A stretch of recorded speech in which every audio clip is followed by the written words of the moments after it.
Welcome to Polish Insights on Global Affairs with Pearson Think Tank, a go-to source for expert perspectives on the most pressing developments in world politics and security. I'm your host, Michał Owczarek, and in today's episode, we are going to turn our attention to the US attack on Venezuela. Joining us today is PISM expert Mateusz Piotrowski. Welcome to our studio. Thank you for the invitation. In this interview, I'd like to focus on some mysteries surrounding the US operation, like 10 days after the dramatic raid of US special forces that seized Venezuela's strongman Nicolás Maduro. Some mysteries still remain. First and foremost is, why did Trump choose to elevate Venezuela out of other countries? Because considering what is going on in the world today, from Gaza through Taiwan, Greenland, through Ukraine, why is Venezuela so important to him? Especially that analysts point out that there is no good oil bonanza in Venezuela, and it doesn't seem to be Trump's desire to democratize the country. So why?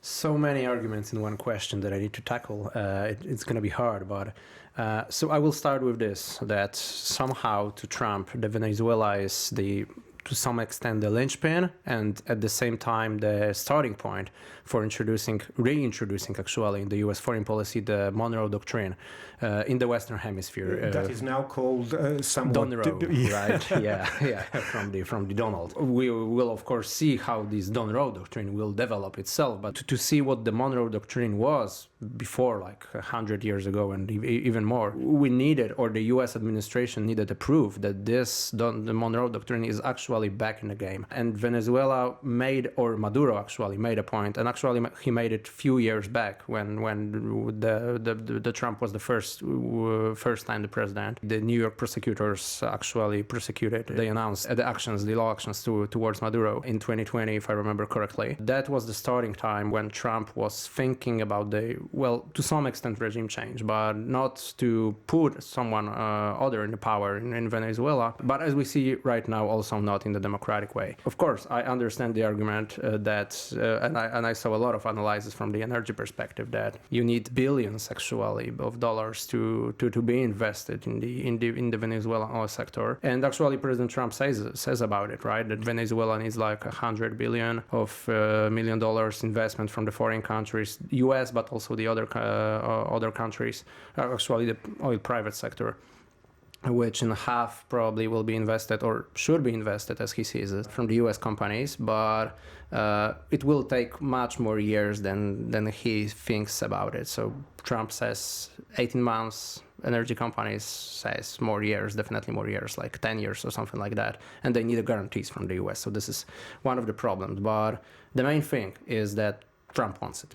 Trump sees it as an opportunity and he wants it. I get all the arguments that are, very rational, I would say, but still, if the commander-in-chief wants it, that's something they just want to pursue. The other thing is that, the US, to some extent, of course, if the regime, as it stays right now, cooperate to some extent with the US government, that we can, think that the US will actually control all the oil coming from Venezuela, and that gives a little bit of more opportunities to the US to have the more strength in the foreign policy, to not be afraid of actually how all the markets will react to some aggressive moves like the Caracas itself, but like the bombardment of Iran in June last year. The more oil will the US control, it will give more, let's say, stability to the U.S. president to have actions like that, not be determined by the reaction of markets in the states itself. I think a key expression in your statement was that Trump anticipated a kind of regime change in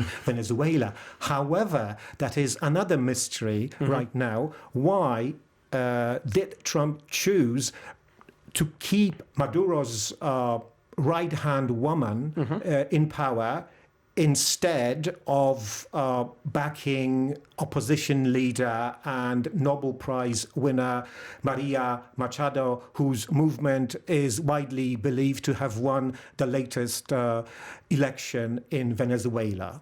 Yeah, I must say I was really surprised during the President Trump first press conference after the Maduro capture, when he announced that, well, Machado won't be the leader and she doesn't have the support of the Venezuelan people because it's, well, bollocks. It's not true. Of course, I get all the arguments that maybe it might not be the best time to, made a scene in Venezuela to have this kind of change, right, like just the snap change like right now. And probably, maybe, if there are people, well, actually there are people who are thinking about this in a more ideological way, like Marco Rubio, who thinks about fighting the communism, not only in Venezuela, of course. The way it is right now, it really surprised me that Trump played it like he downplayed, actually, the Machado and all the other politicians in Venezuela connected to her. Is it because she received the Nobel Prize and Trump wasn't offered one? Well, so there are those reports, right, which indicates that it's, well, I cannot say that isn't true, right? I mean, I need to believe everything I see, and to some extent, I cannot believe everything, unfortunately, but it is what it is. I mean, if in coming days, in the next days after this invasion, she actually offered the Nobel Prize to Trump, and then the Nobel Committee said that it cannot be just given like that. I mean, maybe there is some truth in this, right? Like there were arguments that actually Trump had enough of conversations with Maduro because he tried to negotiate with him, right, to offer him the escape route from Caracas, well, probably a little bit better than the prison in Brooklyn, to have some kind of the escape with dignity, I would argue. But, well, the reports said that, well, Trump at one point was just frustrated with all the dancing of Maduro videos and downplaying the possibility of the U.S. invasion. So I can think that this is not the 100% argumentation that was like behind the decision of the president.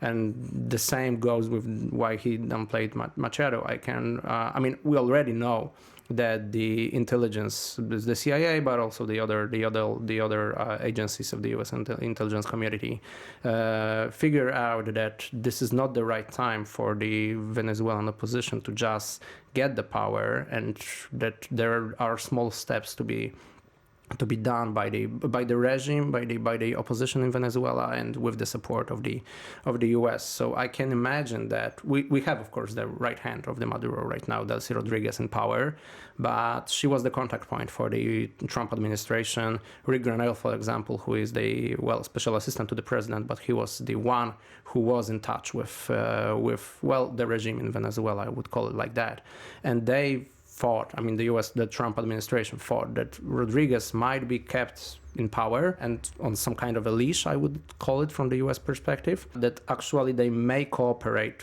for a perspective for a year or maybe more to get this oil on the market from Venezuela, and in the meantime try to, push the regime to have the elections that could be called fair by the international bodies, mostly by the U.S.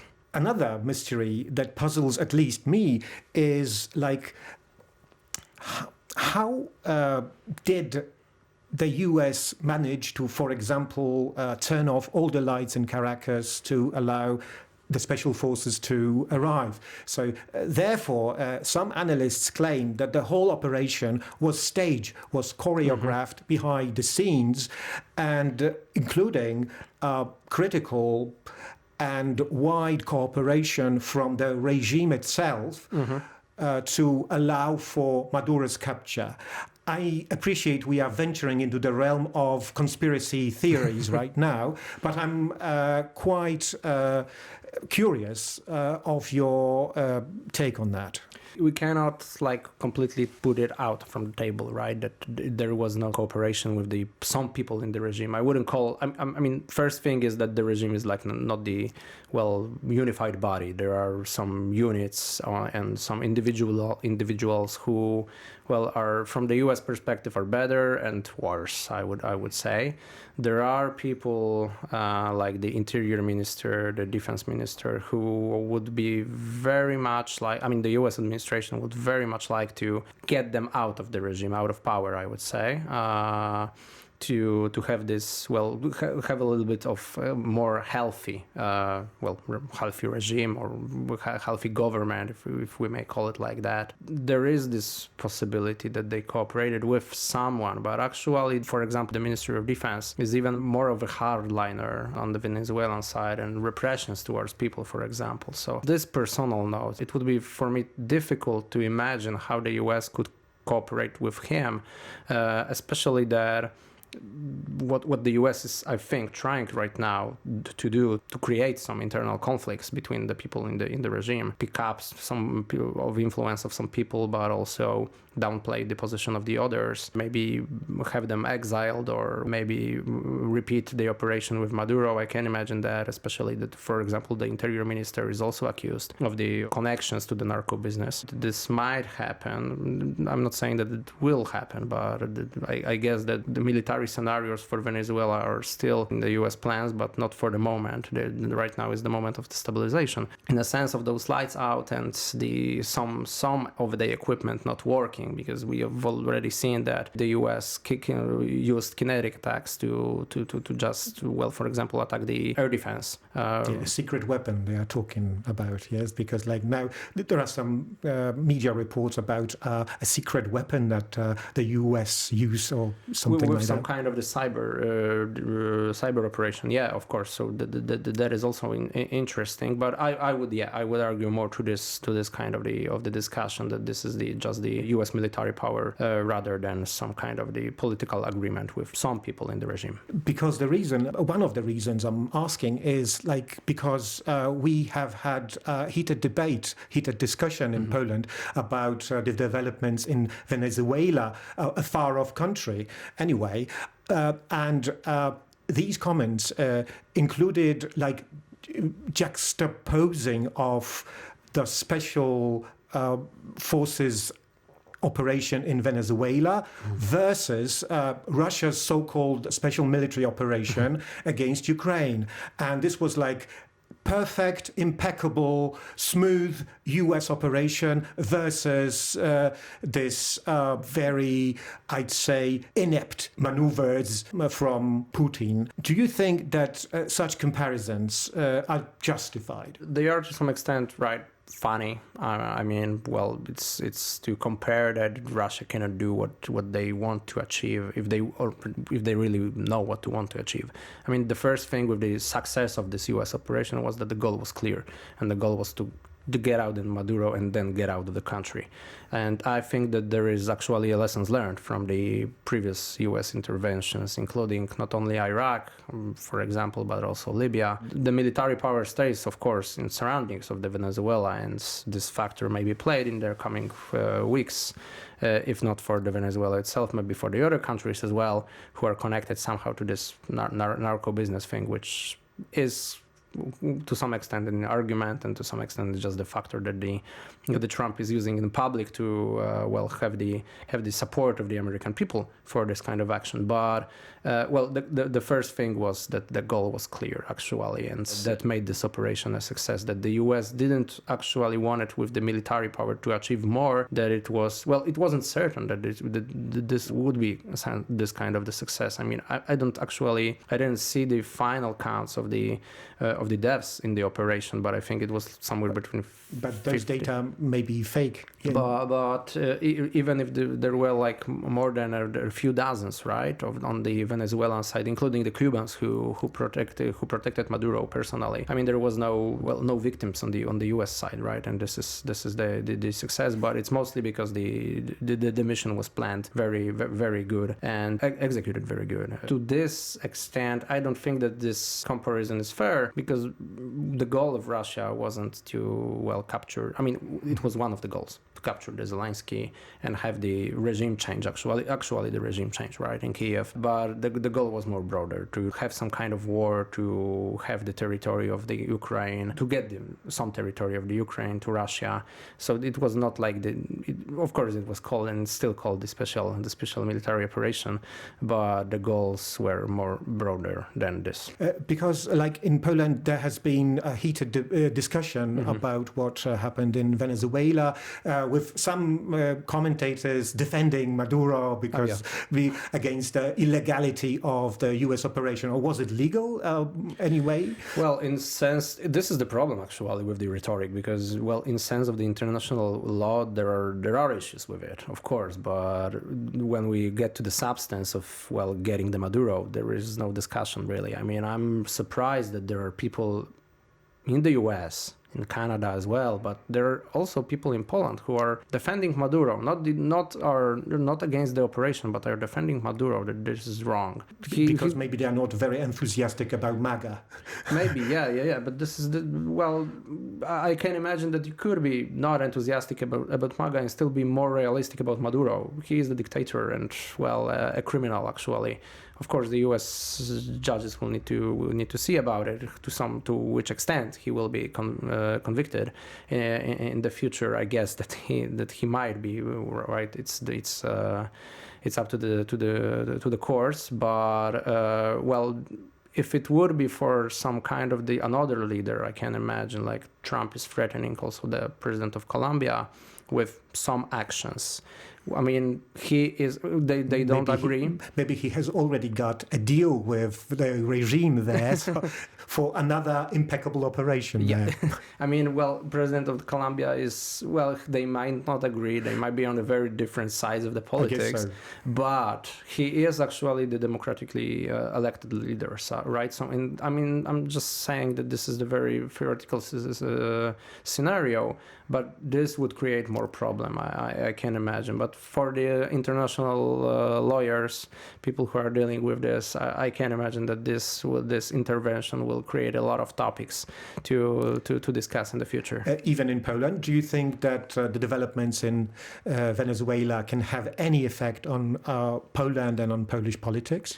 Unfortunately, I think so, in that sense that... but it's a very distant and far-off country. Yeah, it is, but international law applies everywhere, right? So, and of course, I understand all the arguments that Russia already is breaking the law, China is already breaking the law, but there is also this argument that you may try to break it even more, right? To check the possibilities, what will be done next if I will cross another red line. And if we have the US, which to the start of the 2025 was still some kind of the West, I would say the West community. I mean, I'm not saying that the US is not right now is not the part of the West, but it's changing. I mean, the Trump administration is more into the hegemony play. It's something in between. Yeah, and more to the power of the great countries, right, of the hegemons, regional at least. It's not the law or the international law that is showing the red lines that you cannot cross. It's like Trump said, morality of himself, right? This unfortunately creates